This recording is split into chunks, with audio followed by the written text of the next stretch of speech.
How are you?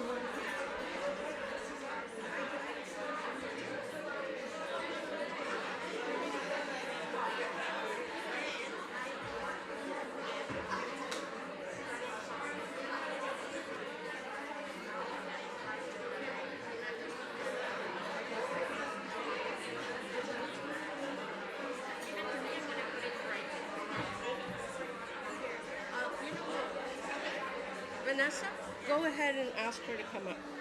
That might get them disciplined to come up. You might need to save a few minutes. We really don't have any announcements on the conference side. Right now, if you want us to share, but we've taken it all through Hulu, so I think we should be okay. Well, I think one of you should come here and say that. Just communicate with us. Okay. I'll be here, so you can call me, but just in case you're over time, I'll introduce you to me. I just read her. I read her. Huh? Wait. Yeah. Huh? Yeah, right here. Yes.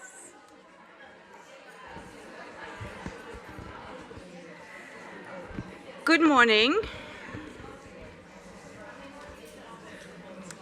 Good morning, everybody. I'm Marie-Laure Salles. I'm the director of the Geneva Graduate Institute, and it's a real pleasure for me to welcome all of you today in the name of our entire community at the Institute, either here physically in the Maison de la Paix, or I guess for quite a number of you, probably also online. We're delighted at the Institute to welcome the annual meeting of the International Association for Feminist Economics this year.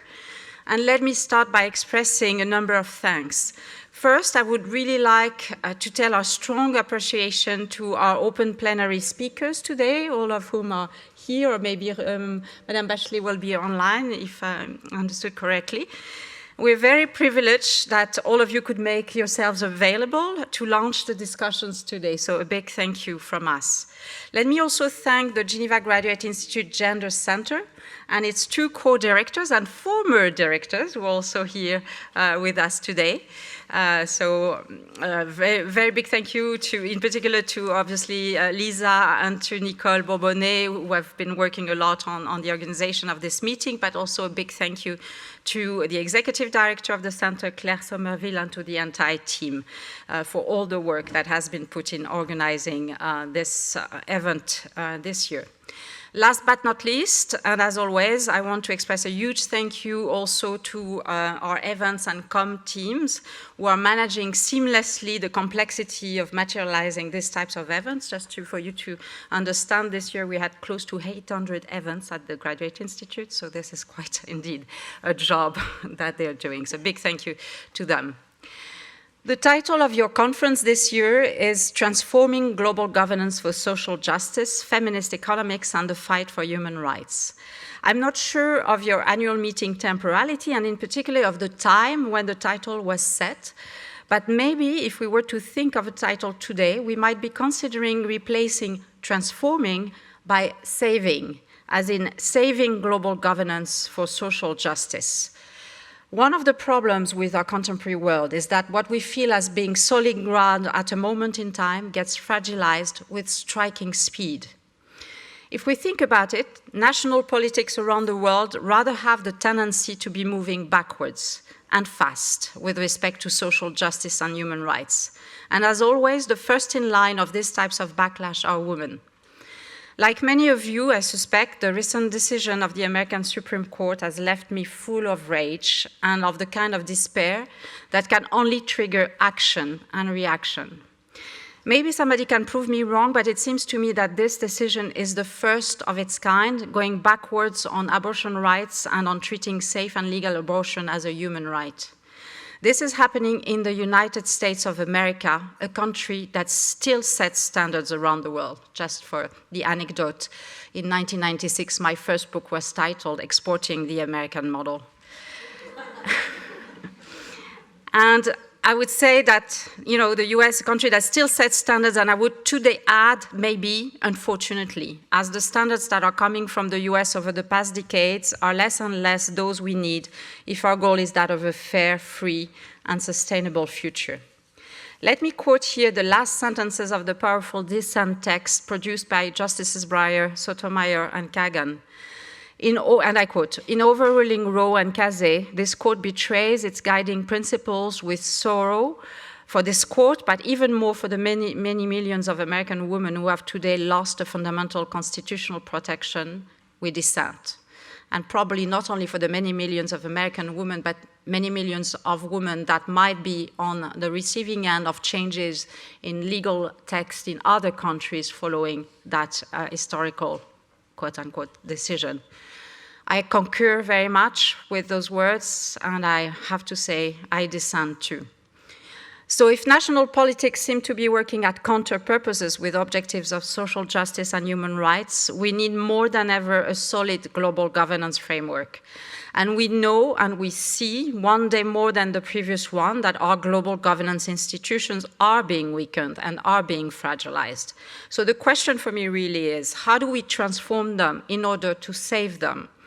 Because transnational politics and governance seem to be our only hope today of keeping up the fight for social justice and human rights, and we are going to need all the organizing and courage it takes.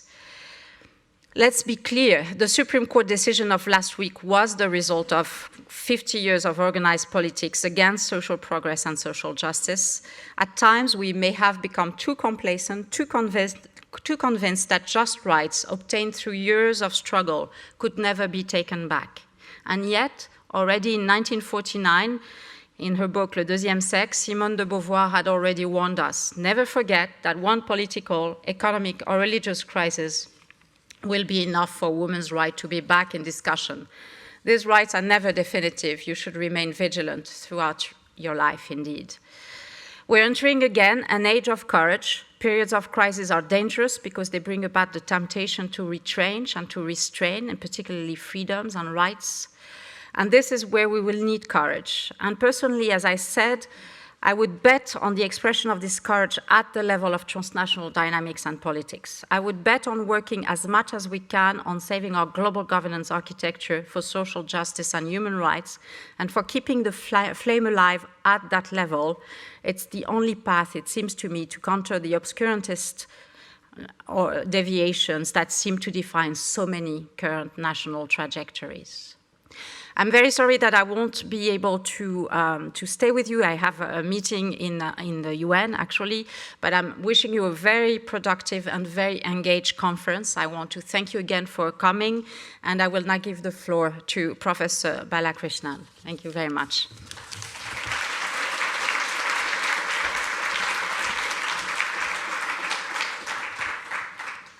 Thank you so much for your warm welcome, and thank you to the Graduate Institute for hosting the IAFFE meeting. 32 years ago, a few of us left a meeting on the Committee of the Status of Women in Economics and decided that it wasn't only about how many women are in economics, but we needed a feminist economics, and we incorporated in 1992. So 30 years, look at us now. We're doing pretty well. The theme of this conference is, as mentioned,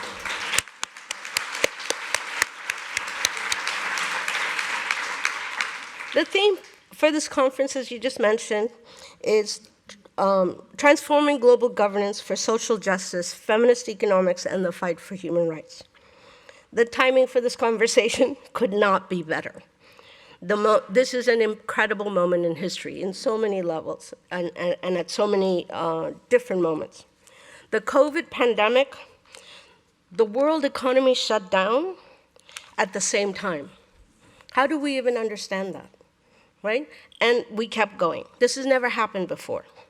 The importance and centrality of paid and unpaid care work came to the forefront.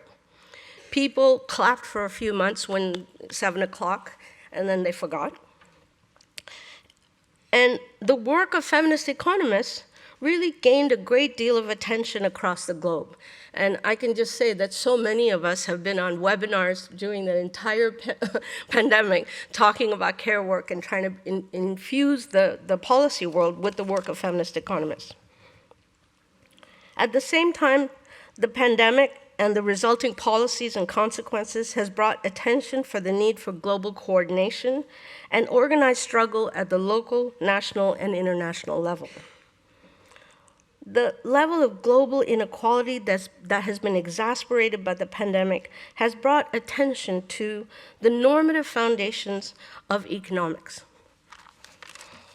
This is a moment in history to ask what I think is a very simple question, but a radical one. What is the economy for? We created it. I mean, we didn't create it, but it was created by people. We created the rules that govern the economy. They keep changing. And yesterday we had great conversations about how this system is working. But so far, it isn't really benefiting the most people. So how do we really ask that question? What is the economy for? How do we engage in this? How do we evaluate an economy where we don't just look at GDP? Now, GDP has been criticized for a long time in terms of not really taking into account so many issues. More recently, concerns about climate change, gender equality, inequality within nations, between nations, has brought to the forefront the need to really question the normative framework by which we are to understand and assess the economy.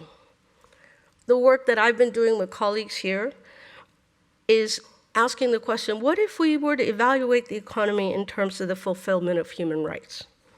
The economy becomes grounded in substantive freedoms, realized outcomes, not just opportunities. What's the relationship between human rights and macroeconomic policy? Will the conduct of macroeconomic policy be different if the fulfillment of human rights was at the center of economic policy making? We need to look at not only human rights in terms of human, but the relationship between the life of the planet that we inhabit and the changes that we need to bring to have what many have called buen vivir, which describes a way of doing things that is community-centric, ecologically balanced, and culturally balanced. Today, we've brought together a formidable panel to open IAFFE's 30th anniversary conference, to address this moment and come to new conclusions and have a dialogue between all of us to see how do we come to a new way of thinking about the world. I will introduce each speaker as they are about to speak. So the first person we're going to hear from will be online, and I don't know the technology, but Michelle Bachelet, who is the United Nations High Commissioner for Human Rights. She used to be the former executive director of UN Women, and the president of Chile. She's not able to be here in person, but will be addressing us on the screen. Ah, there she is.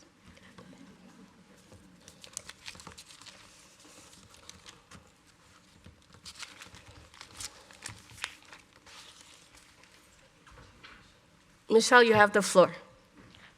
Thank you, Professor Balakrishnan, colleagues and friends. I'm sorry that I cannot be there in person, but I'm still with the Human Rights Council, so I couldn't make it. I'm pleased to join you today in this important and timely exchange. But despite much talk about the indivisibility of human rights, many still see the agenda of civil and political rights as dissociated from the work on economic, social, and cultural rights. In 2018, when I began my mandate as UN High Commissioner of Human Rights, it was my objective and my vision to end that artificial divide. In order to do so, we needed to better understand and explain the links between three key areas. First, economic, social, and cultural rights. Second, a goal where the whole UN was pushing for is the Sustainable Development Goals and the 2030 Agenda. And third, the prevention of instability and conflict.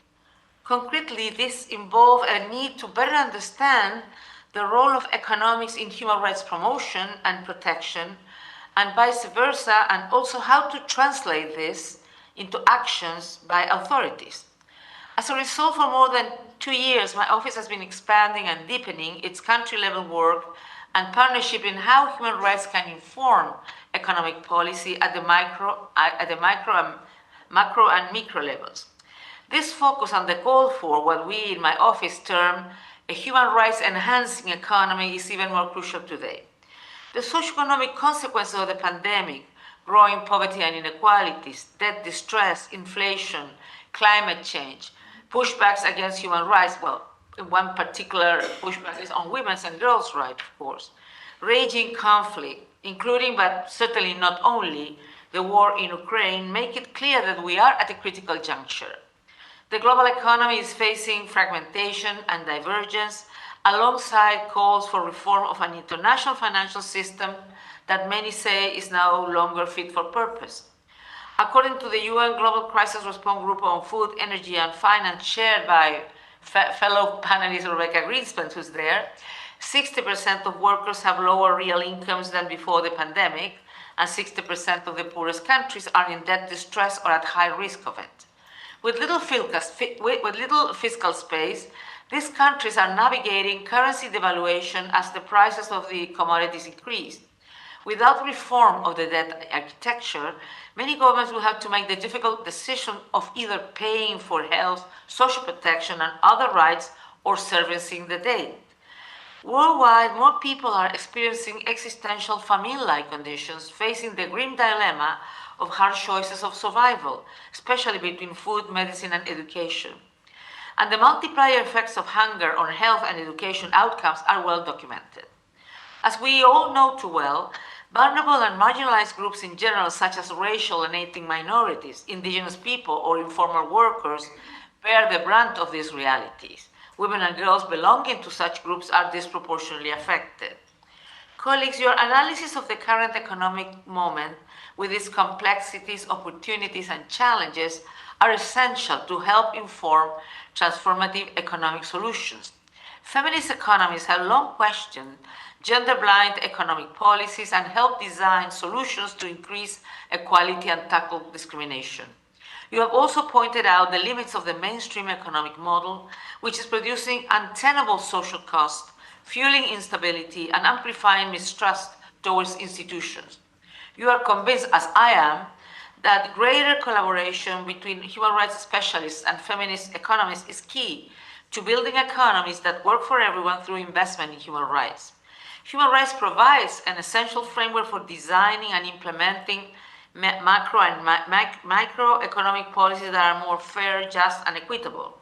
As such, we need to design budgets that work for everyone, including those who have the least and have been left furthest behind, and rectify gender inequality. As such, a government's budget is one of the most important economic policy tools to facilitate the fulfillment of human rights. And yet, in most countries, budget documents do not sufficiently reflect human rights standards and obligations in the financial content. According to the International Covenant on Economic, Social, and Cultural Rights, member states are bound to ensure that everyone is able to enjoy the core content of economic, social, and cultural rights even in times of crisis. However, social spending often fails to reflect the evidence-based needs of populations. Many of you have written about the detrimental role of austerity measures in cuts to social spending. Low and middle-income countries invest an average of 1/3 of their government expenditure in education, health, and social protection, while their debt payments tend to crowd out such spending. If national budgets integrate states' human rights obligations and allocate sufficient resources to cover at least minimum essential levels of economic and social rights for all, they can be a powerful lever for equality and SDG progress. National spending in social sectors that focuses on accessibility, affordability, and quality of services, as well as non-discrimination, including based on gender, strengthens livelihoods and erodes inequality. Increasing such spending, it keeps more children in school and protects and raises the health and overall standards of living of the population. This is society's most effective tool to build resilience. And transparency is critical. When I was president of Chile, I promoted public participation in the local budget process. Free, active, and meaningful participation requires fiscal transparency and enables accountability and builds social cohesion, all human rights principles. When rights holders are given the opportunity to follow the money, the level of corruption goes down and trust in governments goes up. Colleagues, friends, how do we build and expand our evidence base in relation to economic, social, and cultural rights, especially for marginalized groups, to advocate for all human rights for all? How can we fairly recognize and account for all economic contributions made, including those in the informal economy and by unpaid care work? In this regard, I recall that the human right to development entitles everyone to contribute, to participate in and enjoy development and the fair distribution of its benefits.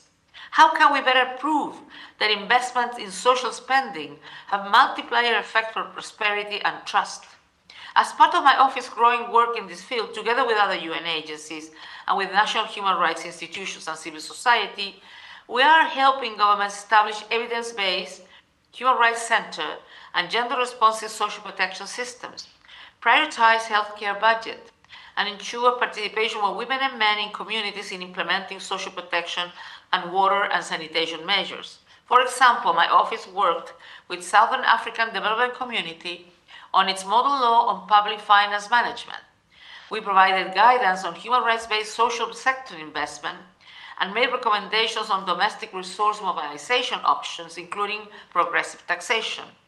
This law can, we hope, serve as a benchmark for national parliaments to reinforce their domestic legal framework on public financial management.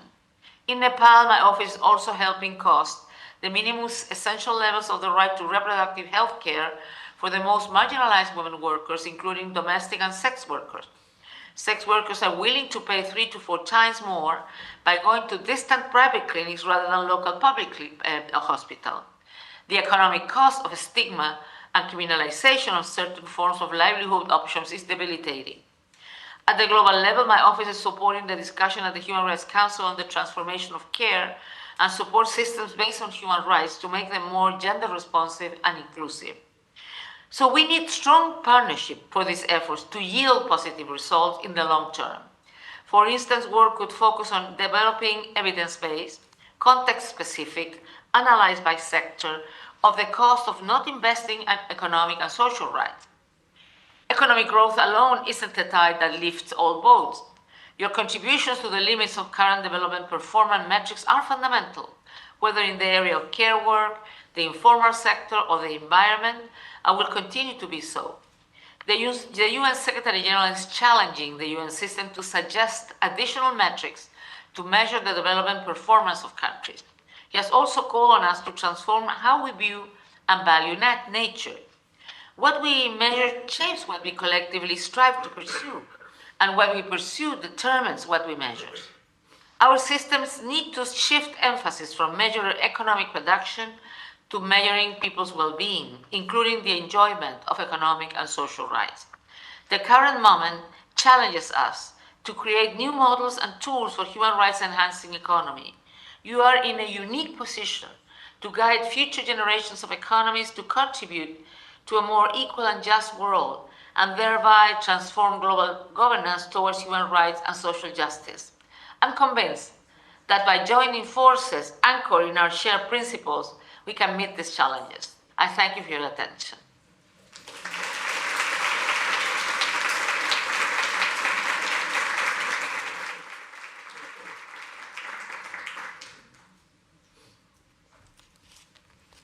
Thank you so much for your comments. And I'm not sure if you're going to stay and listen for a little bit longer, or do you have to go?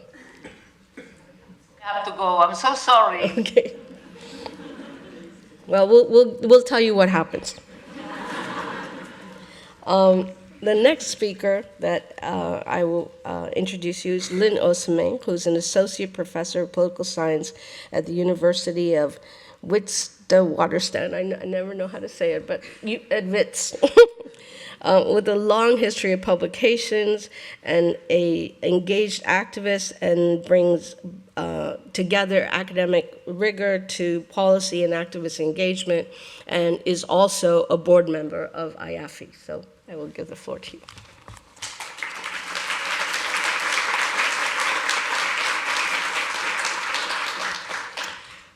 Good morning, everyone.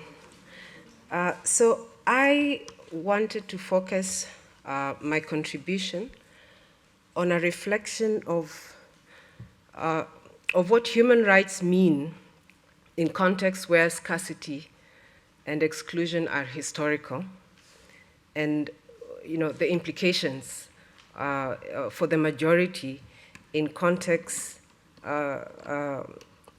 in contexts where these historical legacies structure the global regime of governance.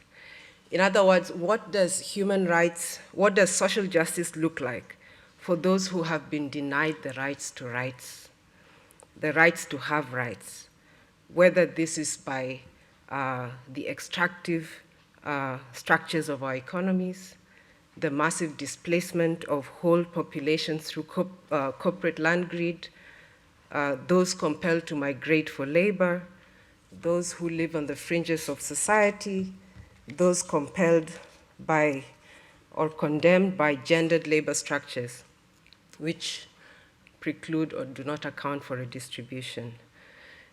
As we know from, we've been theorizing this for a long time in our feminist economics work, the disaster of the adjustment period from the late 1980s is well understood.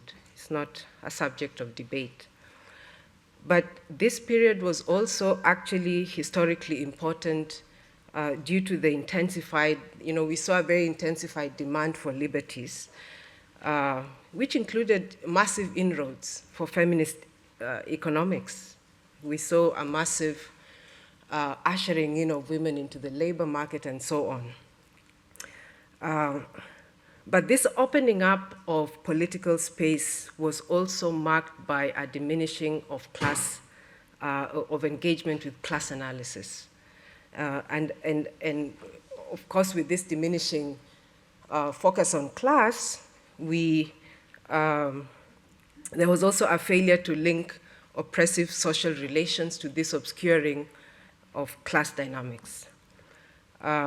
We saw with this intensified, this opening up or liberalization of political space, we saw an increasing emphasis on recognition. This has been important in highlighting diverse forms of oppression, but it has also been coupled with an abandonment of class politics which are associated with redistribution. And our own theorizations in feminist economics and feminist political economy have not been spared by this abandonment of class analysis.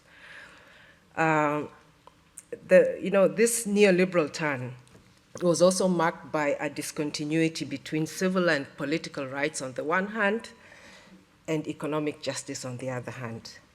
And therefore, what we have seen is a really significant withdrawal from popular democracy. What we see at present is a human rights discourse that is mobilized by powerful countries to justify aggressive interventionist approaches. And the problem with this is that some of these approaches and this discourse of human rights is being, we see a link, rights are being linked to a language of developmentalism. In relation to this, this kind of linking between rights and developmentalism is the idea that publics that are burdened by economic lack and economic exclusion can paradoxically experience freedom, right? So in other words, the denial or the claim, the freedom to claim or the freedom to demand rights is equated with material freedom. If you're able to speak up and claim rights, as many people are able to do in much of the world, even in the third world, then you're free. But the material question is not addressed. So for instance, it is ironical that a debate is conducted in massively unequal countries, like South Africa, for example, on the possibility of a democratic developmental state without addressing the issues of economic empowerment and of equitable development. And this has much to do with this very narrow human rights perspective that has prevailed in the public discourse. And this trend, I think, is also observable in what you can think of as donor-driven countries, the DRC, South Sudan, which is something I observed over many years of research there, where there's a focus on constitutionalism. These are countries that have come out of long periods of conflict and are still in kind of, the possibility of violence is always there, it's always intermittent. But the focus of the funding community is on constitutionalism, on rights, on liberties, while the economic demands of the population are neglected.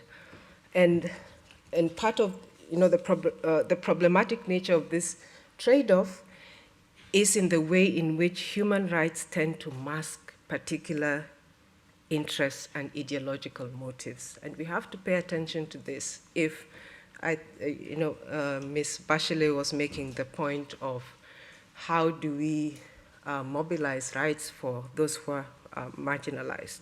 So in short, liberal notions of human rights, if or when applied in context of political, cultural, and economic exclusion and lack, actually tend to reproduce rights violations rather than resolving them.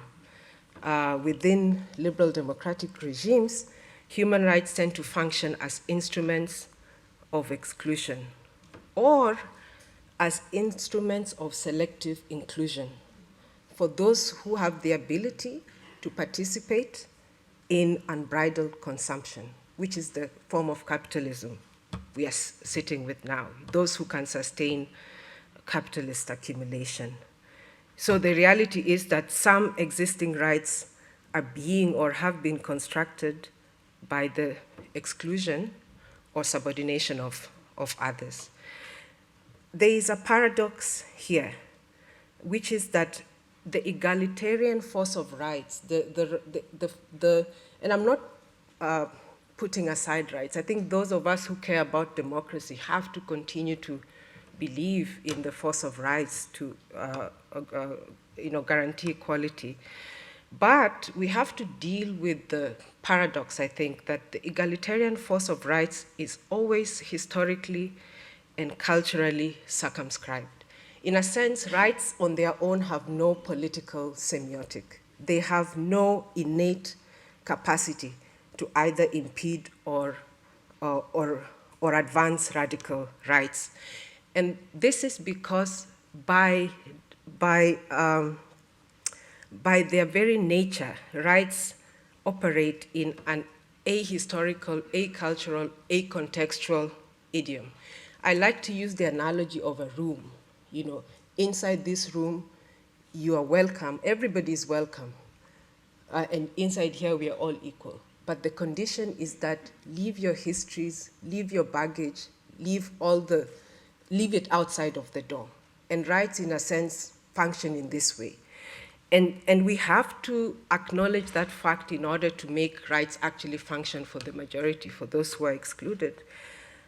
So the point, what I'm trying to point to here is the limit of the objectivist approach to rights. And this approach tends to basically embrace universality, which is fine, but without an acknowledgement of difference. And this is a problem, neoclassical economics is deeply implicated here. It is to suggest the necessity of a more thoroughly subjective approach to human rights. In other words, rights as a post-colonial project that acknowledges particular legacies of colonialism, of imperialism, of neocolonialism. Experiences in different countries also show us that human rights tend to impose artificial barriers, right, between opposites. So to codify human rights is to be progressive. To fail to codify human rights is to be unprogressive. States are judged as either You're either legitimate or illegitimate, depending on your human rights record. And of course, rights at times maintain very illogical barriers between that which is hallowed as good, developed, against that which needs rescuing. And we see this functioning through different conditionalities, whether they are attached to aid, political recognition, and so on. So through conditionalities, the idea that states are ultimately responsible for their own stability is constructed. So you have, states are told you have a choice. If you embrace human rights, then you're going to be stable. But the point I'm trying to make is that that again erases this structural, historical, colonial legacy, which is at the core of why some people cannot enjoy rights, right? So human rights is instrumentalized very much. And we can see how this entrenched binary, this politicized discourse of rights, works to obscure the economic oppression and financial dominance of powerful nations over less powerful ones. Another reality of that human rights must confront is the fact that sovereignty has now shifted. You know, the sort of Westphalian form of sovereignty the post-Westphalian form sovereignty itself has now shifted from the domain of the nation state and is now located in the political economy, right? And we see this through, you know, globalization itself, the transnational flow of goods, of capital, of people, of ideas, of violence, of political and religious allegiances. You know, so in terms of, if you're thinking of the state as the sovereign location where human rights are themselves enacted and realized, we have to shift our attention to the political economy where sovereignty now rests.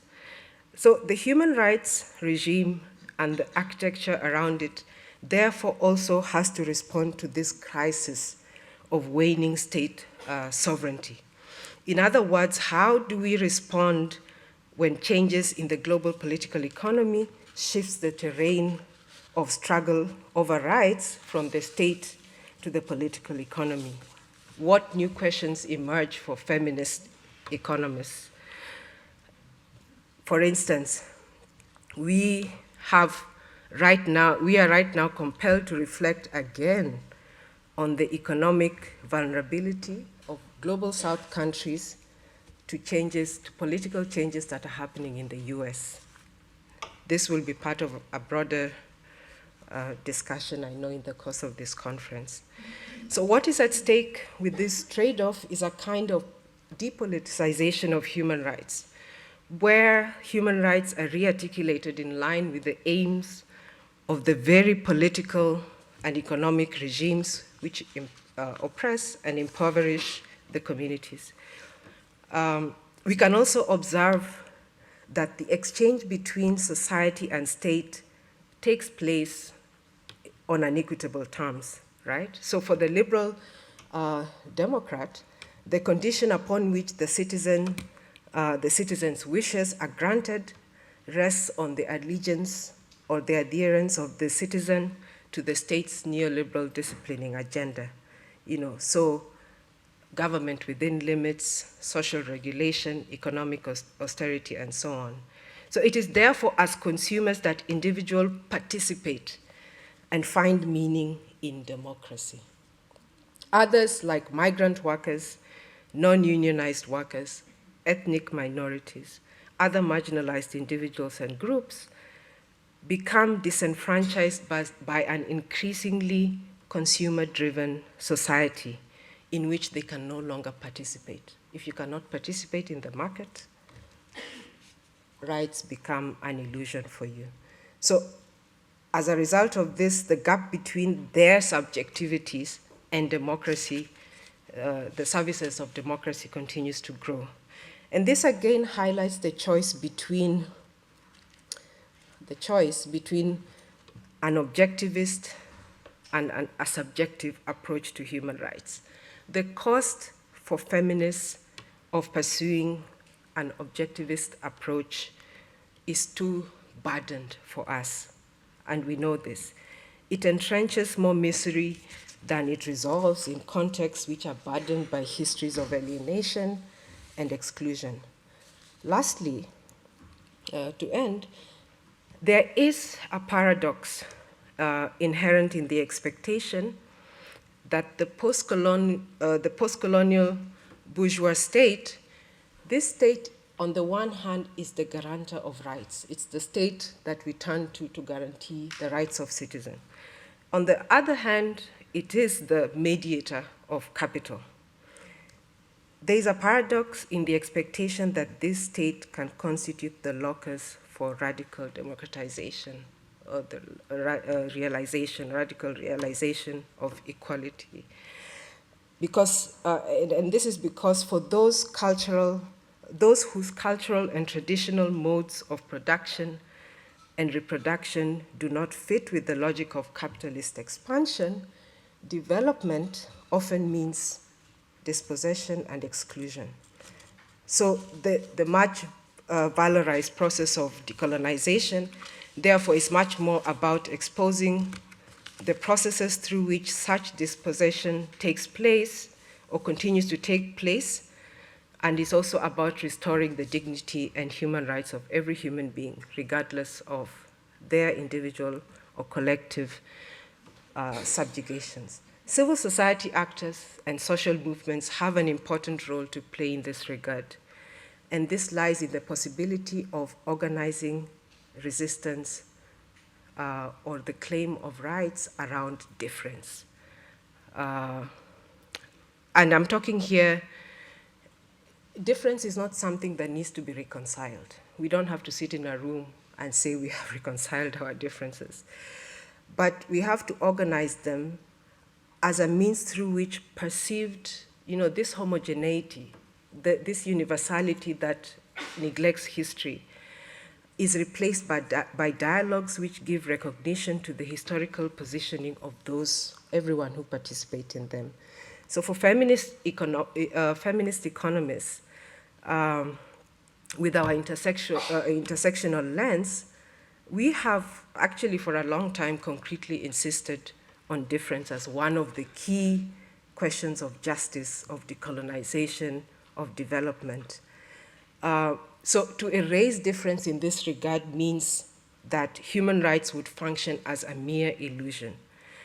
So the major task here for us is to mobilize across difference while retaining awareness of how human rights can be and have been marshaled to make difference appear permanent and insurmountable. And here, very last point, Radhika, I hope I'm not exceeding my time. Here we also have to consider the implications of feminist organizing from our own local vantage point, but also the significance of feminist internationalism, of feminist solidarity, which organizations like IAFFE aspire towards. In other words, in our demands to those who leverage global power, how do we collectively articulate what human rights mean in contexts where scarcity and exclusion are historical? How do we derive accountability from the global governance structure without erasing or minimizing our differences that are these differences are very much a legacy of the colonizing structures that still determine how most of the world experience social life. Yeah. I'll stop there.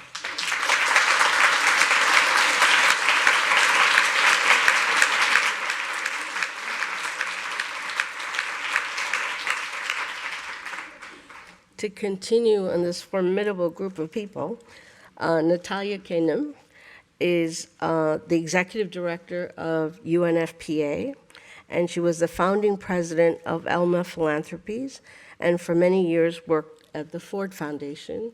And I will give the floor to you.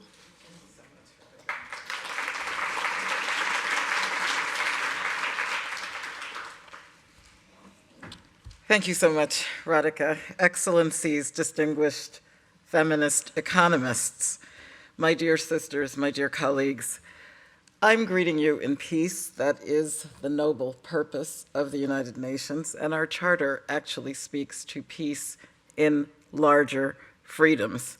These are principles that are set out in the preamble to the United Nations Charter, and I hope that we'll all have a chance to review it because peace is necessary.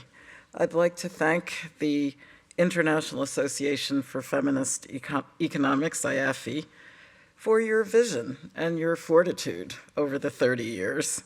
I recall your 10th in Barbados, which I was fortunate to attend, and it's really heartening to see young economists joining you in this room. And of course, I'm delighted to see all the old friends. I'd like to thank the Graduate Institute here in Geneva as well for co-hosting. Well, as we've heard, we meet at a time of intense economic hardship. This is true across the globe. And it's driven by COVID, it's driven by conflict and climate change, but it's also driven by the longstanding inequalities which the panel has already spoken to. I would also like to highlight that for UNFPA, which is the United Nations Sexual and Reproductive Health Agency, we're hard at work right now, today, in over 120 countries. And what we're hoping to do is to advise governments on sexual and reproductive health and the link to women's well-being. The economy is one of a thread that is joined together in those 17 Sustainable Development Goals, and part of our goal is to advise on the delivery of contraception, on the additional 1 million midwives that we need to double the workforce, and how to run services to prevent and address gender-based violence and to support women who are traumatized by it.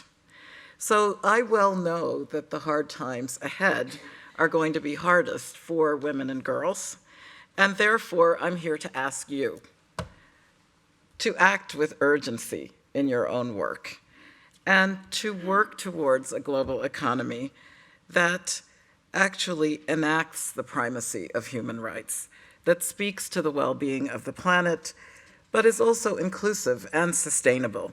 And that's an economy that is going to put women's rights and well-being at its core. Already, 740 million women globally work in the informal economy. And often, of course, they're facing job insecurity, low earnings, and what we'd have to admit are very harsh working conditions that take away their choice. And now it's estimated that with the economic fallout just from COVID alone, we're going to push 47 million additional women into extreme poverty. The pandemic has also made it abundantly clear that the need for massive investments in national health systems that are universal, truly universal, that are resilient and that are data-driven, so decisions are made based on evidence and adequately staffed. All of this has a gender component. The health workforce today being over 70% female. And there are benefits to investing in sexual and reproductive health and rights, and I've been advocating constantly for governments to classify these services as essential. Indeed, they are life-saving as well as life-changing. Access to sexual and reproductive health is contentious in the halls of the United Nations and probably around the dinner table of families, right? Because when it comes to the choice that a girl will make, this is going to guarantee her future in one direction or another. So access to quality and reproductive health influences the decisions that women will be able to make and their participation in life in general and in their economic life. Today, 800 women will die during pregnancy and childbirth, and another 30,000 underage girls will be condemned to marriage in which they don't have a voice or a choice. So why so much resistance to family planning? which has been proven time and again to improve health outcomes for women and enabling for women and girls to remain in school and to acquire skills that will raise their lifetime earnings. More than 200 million women and adolescent girls around the world have requested, want, desire family planning and contraceptives and still do not have access. They're still waiting.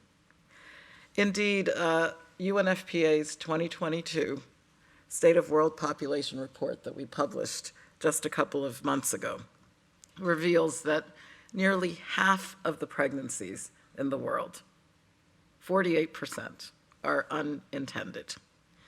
And that illustrates how the lack of bodily autonomy and reproductive choice continues to block women's path to equality.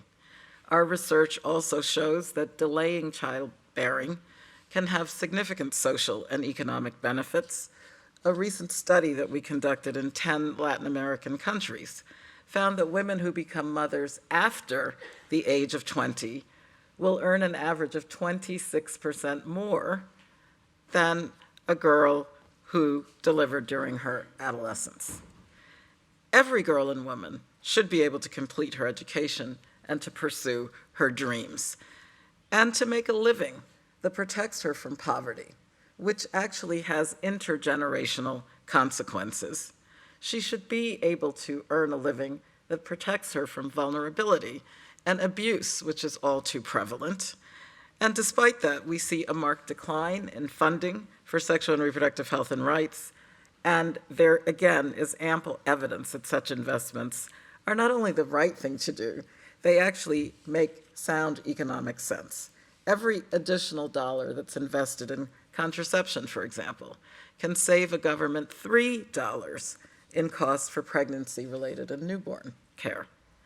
So UNFPA advocates with governments. We ensure in this moment that the COVID response and recovery planning considers the unique and unequal impacts of the pandemic on women, and we're constantly, again, trying to classify prevention and the response to sexual and reproductive health services as essential, and menstrual health services, even in our humanitarian work.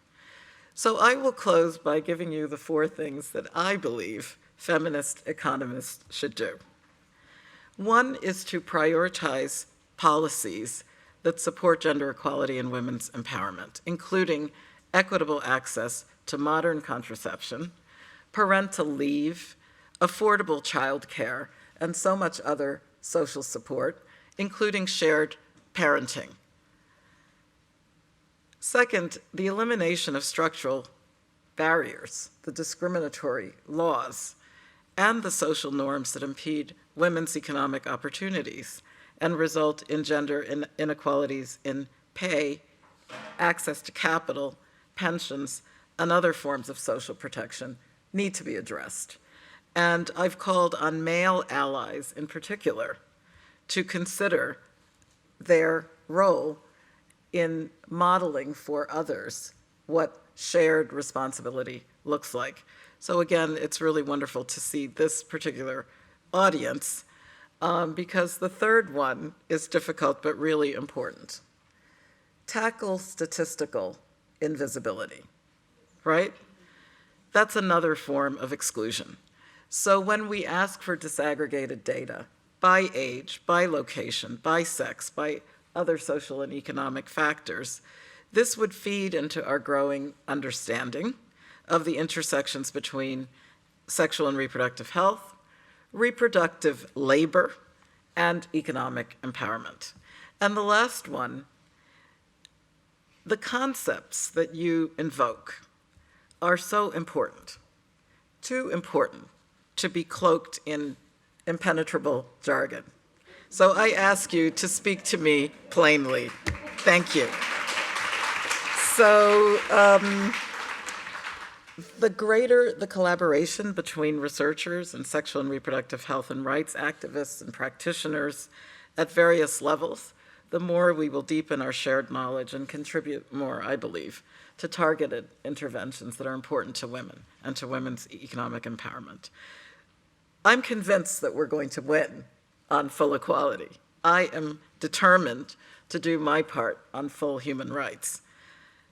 The late, great women's rights and social justice advocate Adrienne Germain said, "There will be no global peace or security until we secure every woman's right to a just and healthy life.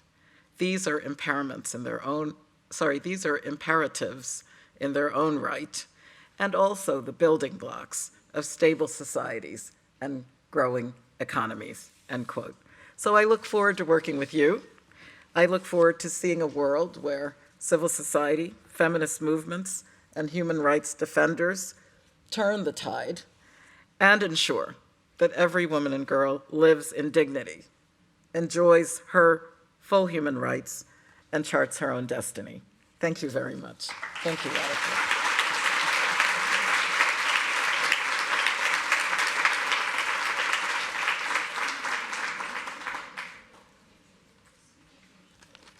Our next speaker, Rebecca Grynspan, Secretary General of UNCTAD, the UN Conference on Trade and Development, and has worked at the UNDP and other UN agencies, and was the Vice President of Costa Rica.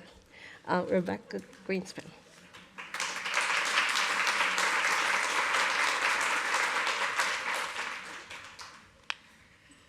Thank you, Radhika. It's so good to be here in this magnificent panel and to see so many friends that I haven't seen for so long, friends from when I was serious. And I thought about this. So look what I have here. So I have been debating myself what to do now. And if you allow me, and because I don't have many occasions to think aloud, maybe you will allow me to do that with you. And,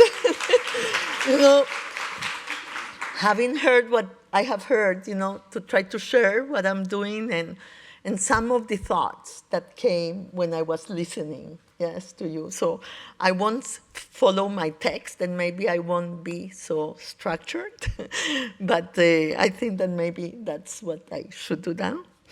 So my first point is that this crisis, this compounding crisis that we are living, this perfect storm, we are really in a perfect storm environment, yes? It's climate change, it's the pandemic, and now the war in Ukraine. But all that, happening in such an unequal world. So this is a distributional crisis. This is an inequality crisis.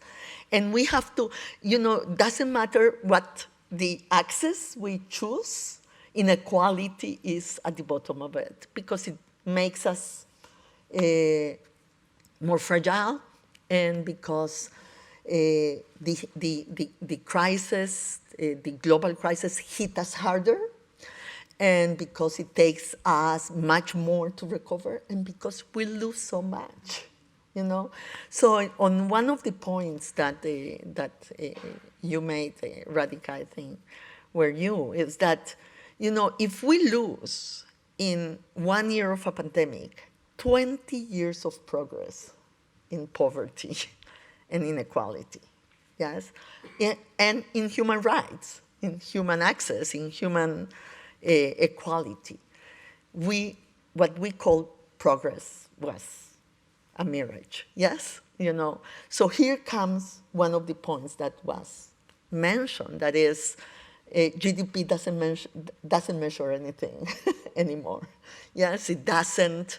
If that happens to us in 1 year, it's because we were thinking about development, measuring development in the wrong way. So this is our first task, yes, to look at it in a different way for the future. And there is this effort that the Secretary General of the UN has pushed for, what he calls GDP plus, or, substituting GDP. I'm sorry to be also pragmatic. Substituting GDP is difficult, yes? But maybe we can really have a set of measurements that, without throwing GDP away altogether, will account for the important things in our lives. And that's an effort that I think has to be able to partner with civil society, with networks, with the feminist economists to think about this in the right way. And this is a process, and I think that you should be part of that process, and that this is an important thing to do. You have made so many contributions to the thinking, to the concept, to the conceptual framework. So I think that's my first point. My second point, I was thinking, and I liked what Lynn said about selective inclusion or selective inclusivity. And I ask myself sometimes if we have fallen into that trap too. Yeah?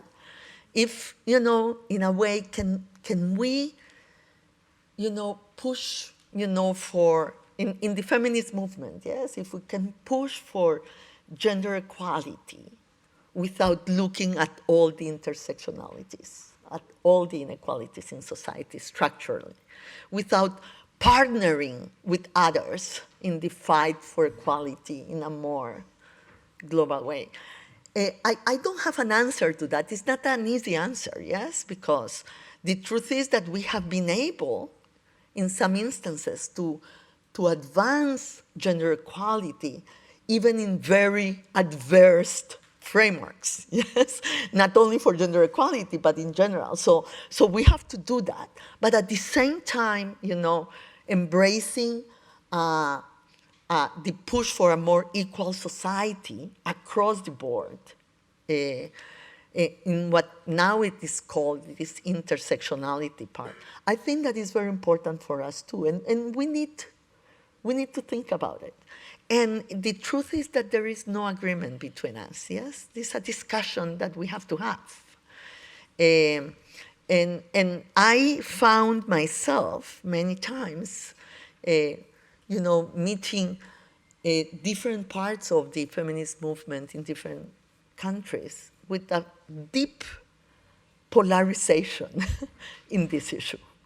And so I think that is something that we also have to put on in the table. The one thing that I am doing now with respect to the crisis in Ukraine and the war in Ukraine, and what the Secretary General put together, that is the Global Crisis Response Group, yes. And we have tried to push forward the narrative that, first of all, in the pandemic and because of climate change and because of the structural inequalities, we were already, for the first time in decades, in a divergent path between the developed and the developing world, yes? The recovery from the pandemic that everybody celebrated too early, even before the war, the average of growth that we were seeing was completely misleading, yes? The developing countries were really recovering at a very slow pace. Least developed countries were almost not recovering at all, yes? And the developed countries were recovering very fast from the pandemic. And we all know what happened in the pandemic, yes?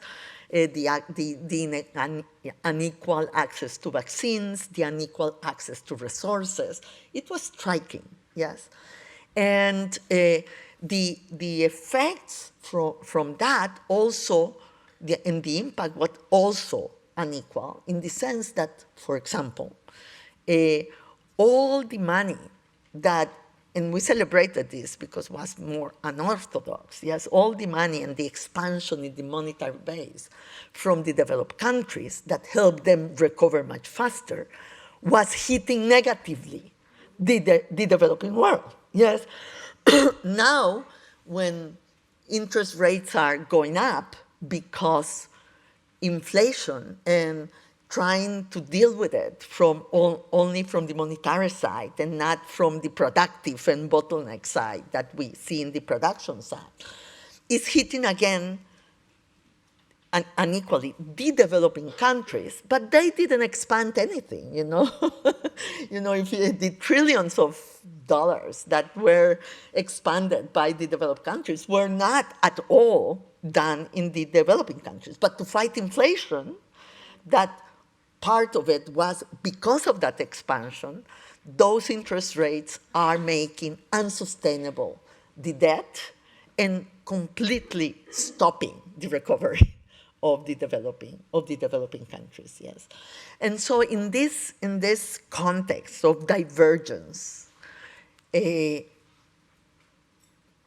regress in rights, yes, because poverty went up, and we know what happened to women, during the pandemic. A friend of mine said that the call to stay at home to stop the pandemic finally ended up being a condemnation for women that not only stayed at home for the pandemic, but couldn't go out again, because the care system was destroyed, because their jobs were gone, because they couldn't go back to the labor market, and we all know that. And the numbers from Latin America are staggering, yes? And I am sure that many of the colleagues here that will speak afterwards will go into that. So now, let me just say something about the crisis, the war in Ukraine, and what is happening, yes? Because let me tell you that it has been many years that I haven't seen something like this. And I lived in my country through the lost decade. I know what a lost decade is. Nobody has to explain that to me, yes? The pain, the difficulties, we lost in 2 years of crisis at the beginning of the 80s. Also, poverty doubled. We lost a generation. When I went back to government in 94, 95, 15 years after, yes, the numbers of schooling of children and youth was dramatic, even 15 years after, in a country like Costa Rica, that made education like our identity, yes? And we lost the generation because when children go out of school, they never come back. And, we know that the short and the long term start at the same time, yes?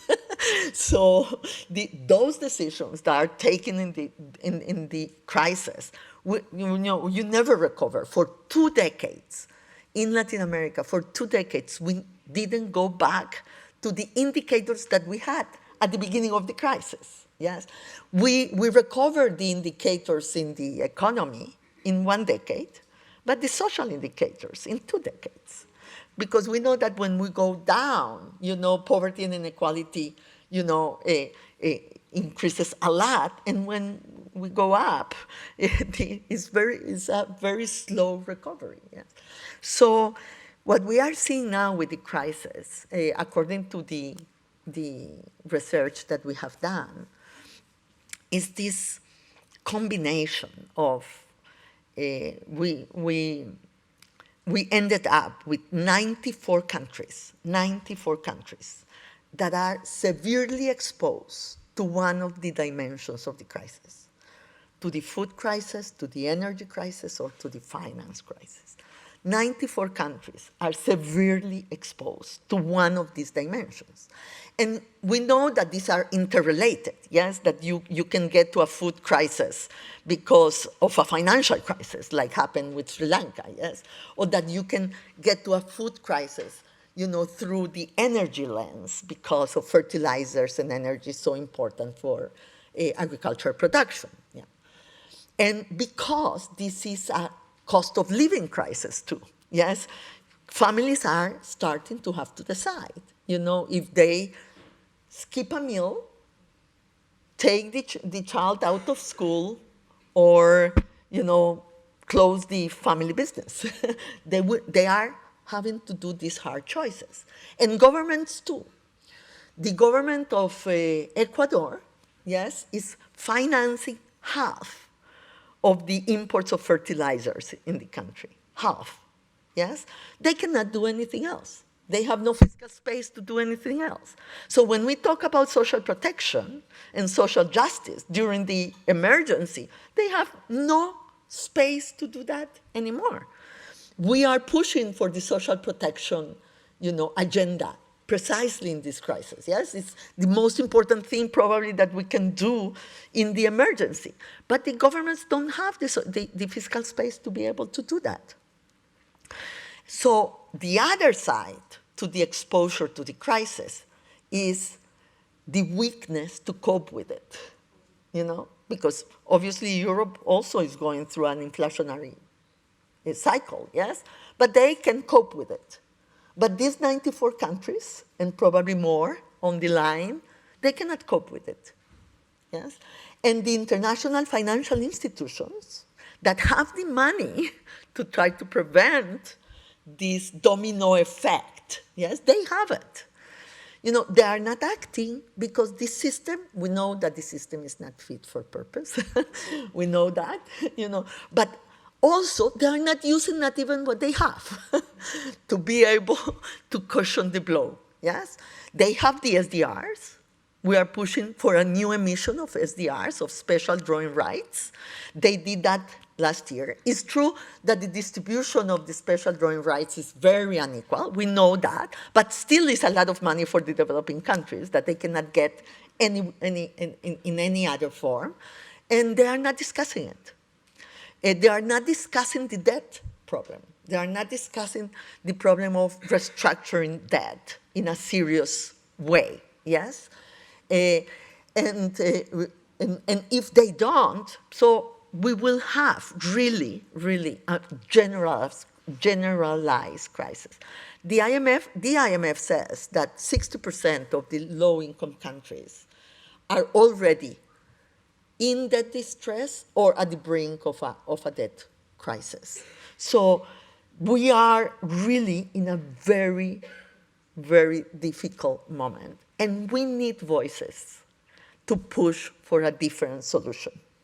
And this solution has to be global, because one of the problems of the financial system is that they still look at the crisis country by country. Yes, but these are global problems, and we need to use the global instruments. It's not about the behavior of one country, and you still hear that. I went to the spring meetings, and I was still hearing, this country didn't behave, they didn't they didn't behave for 30 years, the country that they were giving me as an example, yeah? And I asked this person, how many countries misbehave, for example, with the emergency money for the vaccines? We are looking into it. But how many? 80% of the countries misbehaved. They gave me this one country example. This one. And I said, this country has misbehaved forever. Why do you have to punish all the rest only because? But this is the mentality that we are in. So I have only 2 tweets because I have not time, but 2 tweets for you. One is multilateralism now is more important than ever. And multilateralism is not a club of friends, yes? You have to talk to the people you don't like, you have to talk to the countries you don't like, you have to have spaces for dialogue, and that's why we are trying, yes, to reintegrate to the world market Ukraine exports of grains and sunflower oil, obviously, but also facilitate Russia's integration of food and fertilizers into the world market. And that's one of the most important things that we can do, and only, an effort from the multilateral system can do that. My second point that goes to something that also was said before is it's true that we need more evidence, yes? But there is a lot of science and evidence that we have already produced. And so politics is important. And we will need to push much more for politics because the fundamentalisms are organized into politics now. And that's a huge difference from some time ago. Yes, they are organized into politics as political parties. And the feminist movement, is not organized in that way. And we need to think how, again, from movement, from civil society, okay, but also through the politics, the structures that politics allow to influence policymaking, how we can organize ourselves for this new world. Because what is happening is a regress. It's not going forward. And if we don't organize ourselves, we will see more of what we just saw in the USA. This is going to other sides of human rights. Yes, so it's not only resistance. We have to go with a propositive agenda into politics to be able to stop this. Thank you.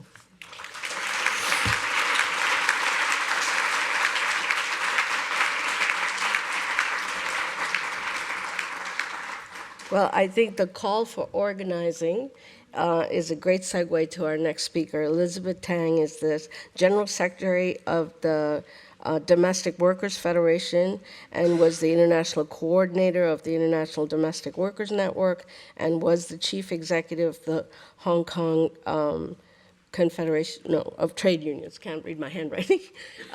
Elizabeth, please tell us about how to organize.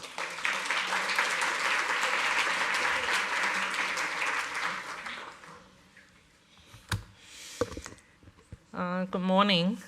Thank you to the International Association for Feminist Economists to give me this opportunity to meet you and speak here. You are the people I don't usually meet. So I feel this is an opportunity for me to make friends and collaborators, hopefully. And before I start, just now, I don't know whether you noticed when Radhika introduced me she also told everyone that I used to be the Chief Executive Officer of the Hong Kong Confederation of Trade Unions.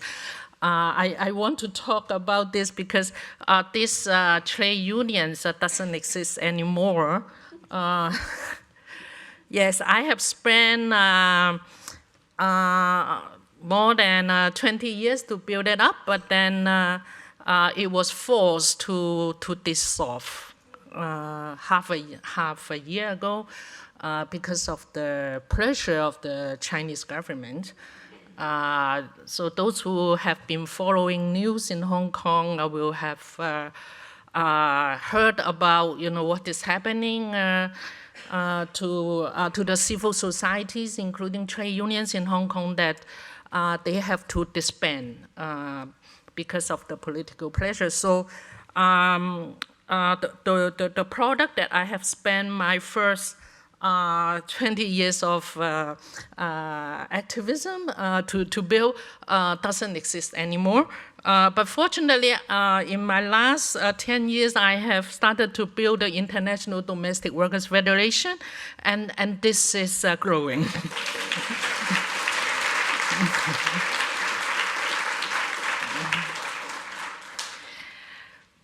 I'm a feminist, but I'm not an economist. So I have been a trade unionist, a union organizer, a workers educator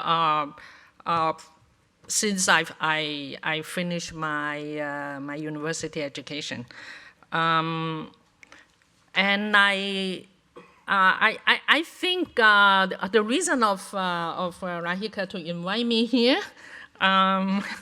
is. You see between us, we have a common link. That is our belief that our current economy, GDP or macroeconomy policies don't recognize the value of domestic work, be it paid or unpaid. And my sector represents those who do paid domestic work, and their value is never recognized. My organization was formed in 2013, so it's about 9 years. And we have now members, which are domestic workers' trade union organizations in 64 countries. We have 87 trade unions of domestic workers. From Mexico to India to Kuwait to Italy. Of course, in different countries, different contexts, the conditions vary. But there are also a lot of stories which are common. The stories of extremely low pay, extremely long working hours, no social protections, no sick leave, and experience of violence, gender-based violence. These are stories which I have heard in Indonesia, I have heard in Qatar, Kuwait, I have heard in Brazil, and I have also heard recently in Spain. And that is a clear message to us that domestic workers, even though they have made such a huge contribution to our economies and societies, but their basic human rights, labor rights, are being denied. And the root cause is that domestic work is never valued. And so domestic workers are not valued workers. People don't believe that they should enjoy the same protection or legal rights protection as the other workers. And this is the time that we have to fix this, and we have to turn this around. And I believe you are my allies because we all believe that this is not right, because what they are doing is so important to our economy to keep our society going. And when I talk about this, I like to refer to the ILO report on pay and unpaid care work published, I think, 4 years ago. And there is this 5R strategies in which for us is the strategies that guide my organization's programs. The first is recognize. We need to recognize domestic workers are workers. What they are doing are just the same as nurses or doctors who are fully recognized, but they work in the institutions or they in the public sphere, whereas domestic workers work in private spheres in the households. The second is redistribute. Domestic workers often work extremely long hours and overburdened. And this needs to be shared also by governments, because what a lot of domestic workers, especially migrant domestic workers, are doing actually are what the state have failed to do. And this is the time that this has to be redistributed. This burden has to be redistributed. The third is reduce. We need to reduce the burden, the working hours of domestic workers, for example. Reward, yes. According to the ILO report just published last year, it says that over 87% of the domestic workers worldwide are still informal. That means that Either they are not covered by labor legislations or social protections, policies, legislations, or they are not implemented. The laws are there, but they are not implemented. So they still work informally, and they are still considered to be informal workers. And finally is representation. Domestic workers need to be represented in decision makings. And so to all this, we believe that the macroeconomic policies need to be fixed. It needs to expand public services for care for everyone. And I want to remind you that domestic workers also suffer deficits in unpaid care work, because after they work for the employers, and then when they go home, they still have to do their unpaid care work for their families. And these macroeconomic policies need to regulate financial institutions. It needs to recognize paid and unpaid care work, their values.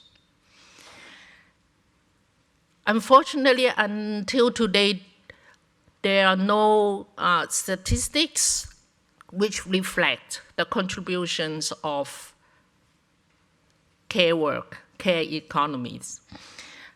There are some about unpaid care work, but there is none on paid care work. And fortunately, some feminist economists have noticed that, and now a study is being undertaken in South Korea, which is led by the feminist economists, to look at the components of care work in the standard economy. And we are still waiting for the results that will help us to look at what are the data and what lessons we can draw from there, and how we can replicate that model. And secondly, also a positive sign is that we have seen some governments have started to consider legislations on care policies, on care economy, and we have seen a very positive case in Argentina, where our affiliates, the Domestic Workers Union, is being engaged in the process of this legislative process. We have yet to see the final results, but what is happening is really encouraging. We see domestic workers in Argentina, even the migrant domestic workers in Argentina, have been included in the social protections, the contributory social protections, and there are technical support to support domestic workers to assess their rights. So there are not many, but we do see positive trends, cases emerging, and they give us hopes, but also concrete collaboration models to look at, and I hope we can all work together to elevate the human rights situation of domestic workers. Thank you.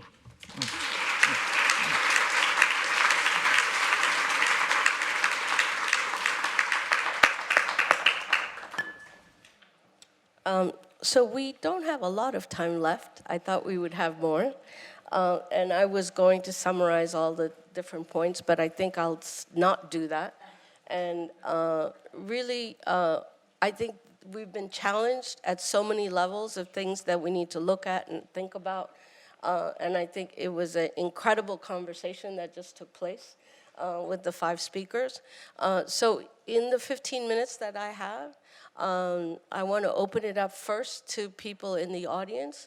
I think there are microphones somewhere, yeah, back there. So if you can raise your hand And if you can bring the microphone.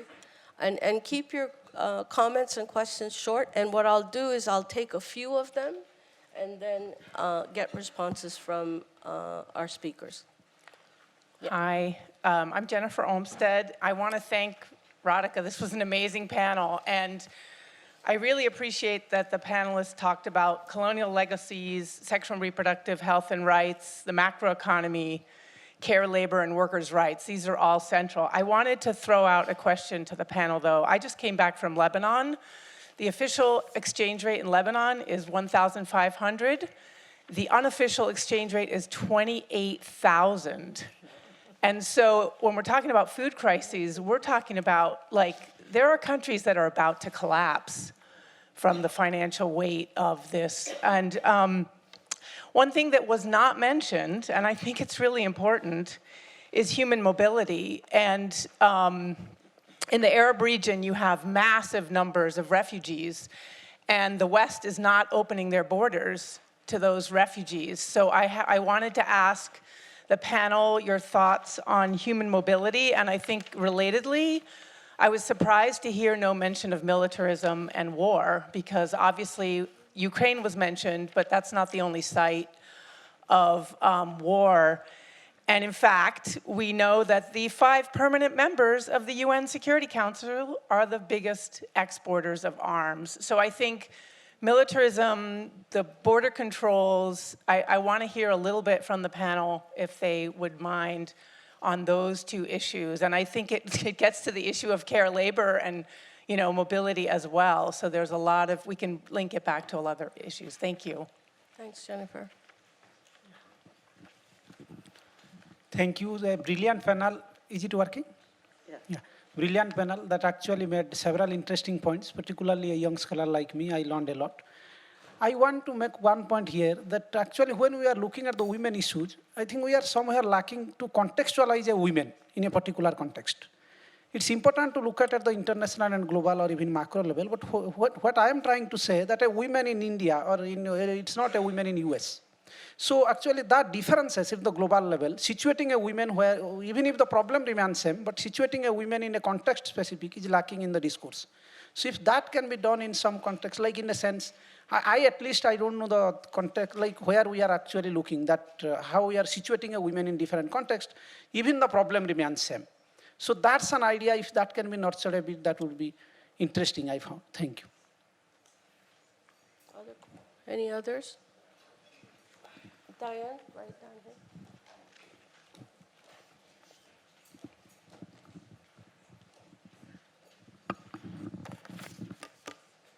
Thank you.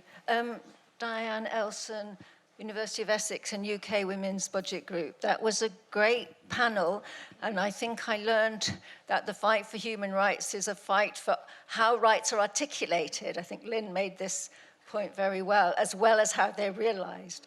But I want to ask the panel whether they don't think that we need to pay more attention to, alongside the weakness of the realization for human rights and connected to it, is the strength of corporate rights.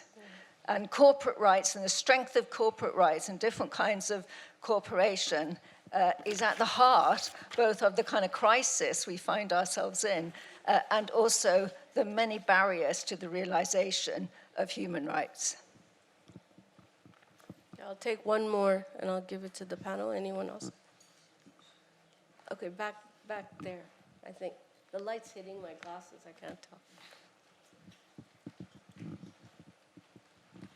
Hi, I'm Deborah Nunes, she, her pronouns. Thanks very much for this amazing panel. My question is a little more directed to Elizabeth Tang, but of course to the whole panel. And I speak as an organizer myself. I'm the secretary of the Graduate Workers Union that we just started back in my university. And organizing a workplace is a very hard task.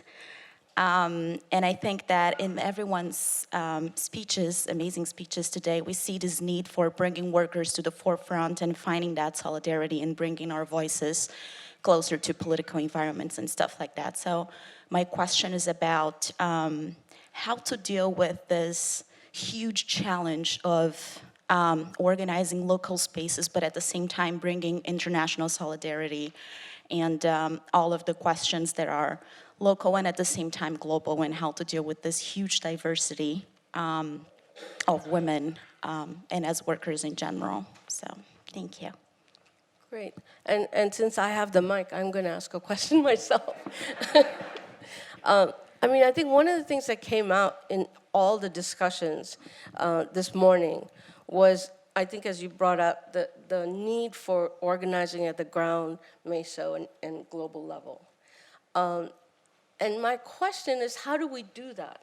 I mean, I think every place I go, we talk about it. And then we don't do it enough.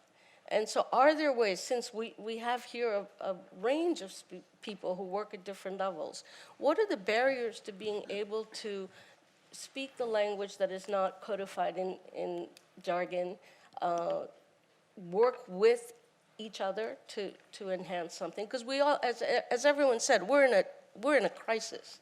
And so we have to have solidarity. So any ideas about what are the ways in which we move forward? What are the things that stop it? And Lynn, especially, I think when you were speaking, we have to think about the legacy of colonialism. That's not gone.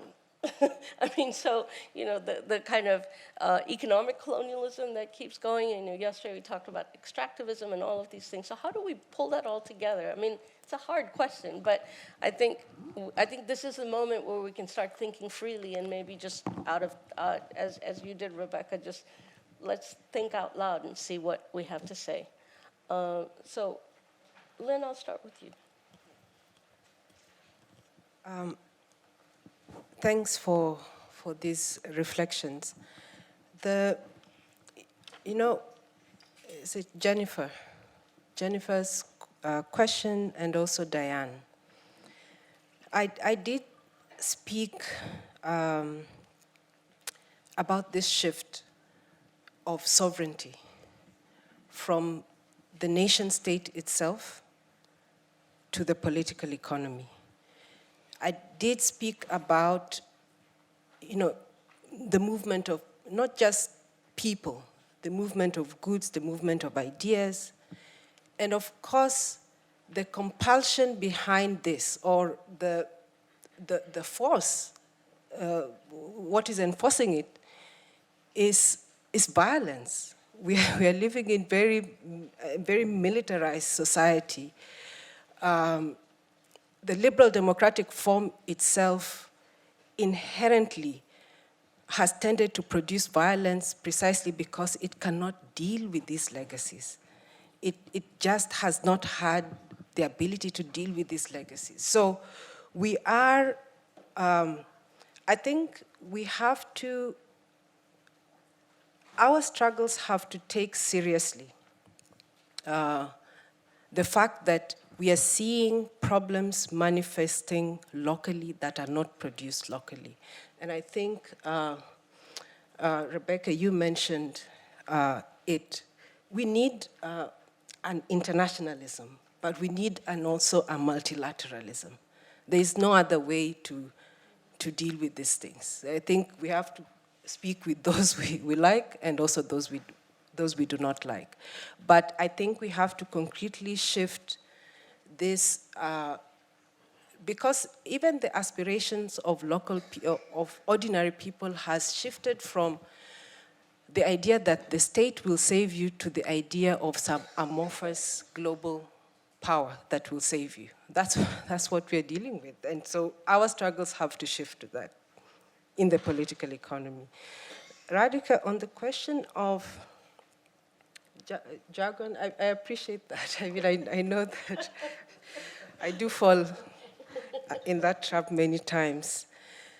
But our world is complex. I think that we cannot cede the complexity of our analysis. Our analysis have to start from, I completely agree. We don't pluck problems from the air. We pluck social questions from concrete realities. So we have to move from the concrete into the abstraction, back to the concrete. It's a constant dialectic. It's what forms our struggles. I do not think that people do not understand. I think our work as people who work in the movements, as intellectuals, those who work in policy, is to hear what we hear. You know, we get it a lot, that write in language that is accessible. I don't know what that is. People's problems are complex, and people articulate them in those complex ways. Our work is to translate them in ways that policy can actually take and account for. So I absolutely take your point. Thank you. Yes. I have to agree with the latter point. It is a complex world, and one of my favorite aphorisms is, for every complex problem, there's a simple solution. And it is wrong.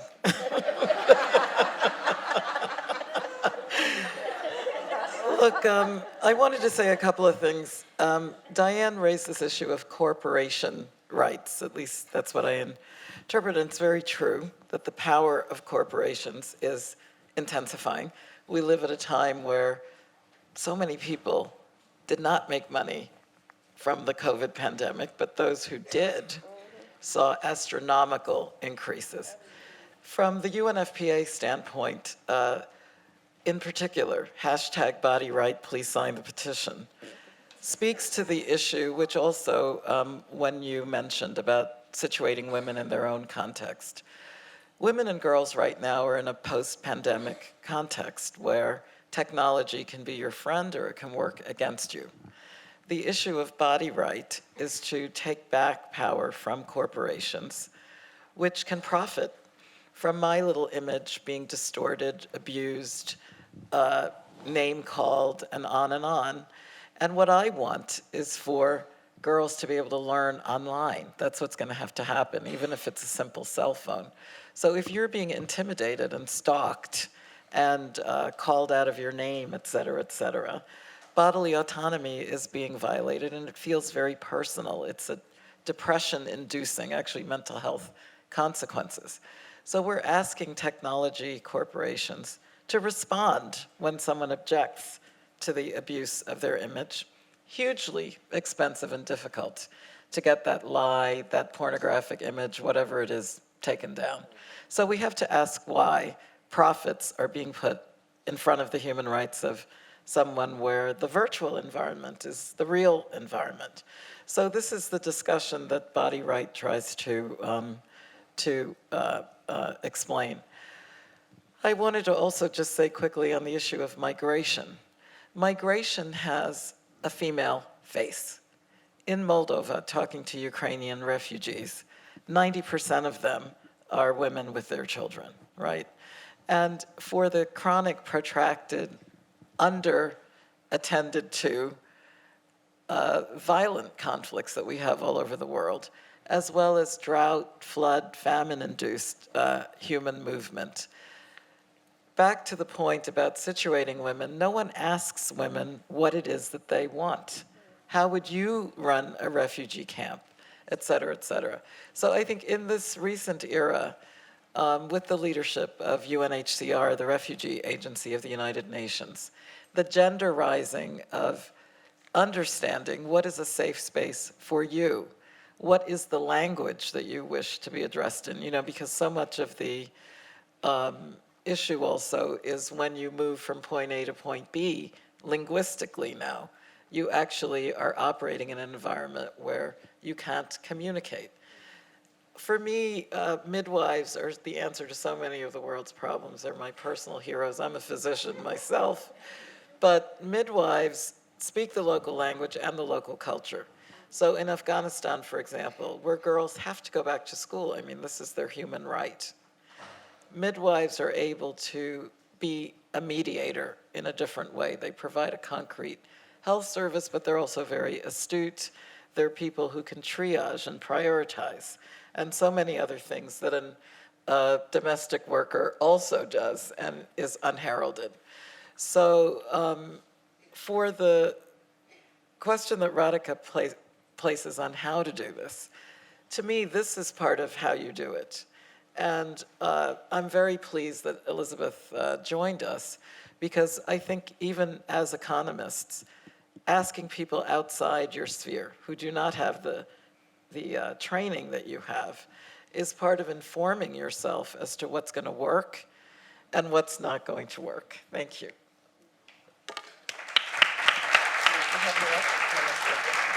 Hello. So let me take also the first question. Let me just say that the case of Lebanon is not unique. And that's a huge problem, yes. We are in this vicious cycle, yes? Prices of food and energy are going up, and inflation is going up, and interest rates are going up, and then devaluation happens at the country level, and then food prices and energy prices go up again at the domestic level. And so, so debt is unsustainable, and then you go to the brink of debt default, and and the cycle is going on and on, as I said, for 94 countries, and 30 of them probably at the verge of defaulting. So Lebanon is I say this because many stable middle-income countries are in that problem. Yes, we are not talking about only least developed countries. We are talking about a very wide range of countries that were stable, that were middle income, that were doing well, and they cannot cope with this compounded global crisis. And what these countries need immediately is liquidity. Yes, and the international financial system can give that, can give emergency windows that were enacted for the COVID-19, but suddenly they are not thought for this crisis, but they can be enacted by the boards of these institutions, and special drawing rights can be emitted and really help on the liquidity crisis. There are much more things that have to be done, but at least these two things can be done immediately. With respect to war, I am always amazed. And, remember, I started to think about arms very late in my life because I come from Costa Rica, yes? Costa Rica doesn't have an army. So I really didn't think about armies for a long time in my life. So suddenly, I go to this world and I am amazed how always to finance a war, there is all the money that you need. When we want to get to the 0.7 of 8, we cannot get there because there are budget limitations. Yes, for the war there is never a limitation. There is infinite money to finance the war, and absolutely, the military spending is, really increasing in a very dramatic way. And now also OTAN and, those countries that were not building up the military are building up. So in this polarized world, and here I go back to Lynn's point, yes? We ask ourselves when the Berlin Wall, felt. We ask ourselves if a more multipolar world will be also more multilateral. And the truth is that we haven't answered that question. The jury is still out. There is not necessarily more multilateralism. There is a crisis, no doubt, and this is a crisis. We cannot prevent war. We don't go through the Security Council, yes? There is no legal war that has happened in the last, I don't know how many years. So there is, but on the other hand, we have to push more for it. And there is the tendency of having competitive systems, what some people call competitive multilateralism. And we don't know which of this will be, at the end, the one that will prevail. But one thing that is really worrying is that geopolitics is not given space for anything. everything is tinted by geopolitics. Technology, human rights, economy, humanitarian aid. And for a long time, we, in the multilateral system, we pushed for spaces that will have degrees of freedom from geopolitics, yes? We push for humanitarian to have their own rules, not to be subject only to polarization and geopolitics. We push for development, to have some space of degrees of freedom, yes, some independence from geopolitics. And now what I am seeing is that nothing is escaping. Nothing is being able to get away from that. And I think that this is a real problem, and that we need, again, to organize to push for degrees of freedom, at least on space. And that being naive, we understand what geopolitics means, but we need to push for spaces of independence for multilateralism to work with some. And only my last point to go into Diane and to what Natalia said. If you go to the World Investment Report that we just launched from UNCTAD, it's amazing the profits of the corporations. Yes, it's staggering, and the power of that is really beyond anything we imagine.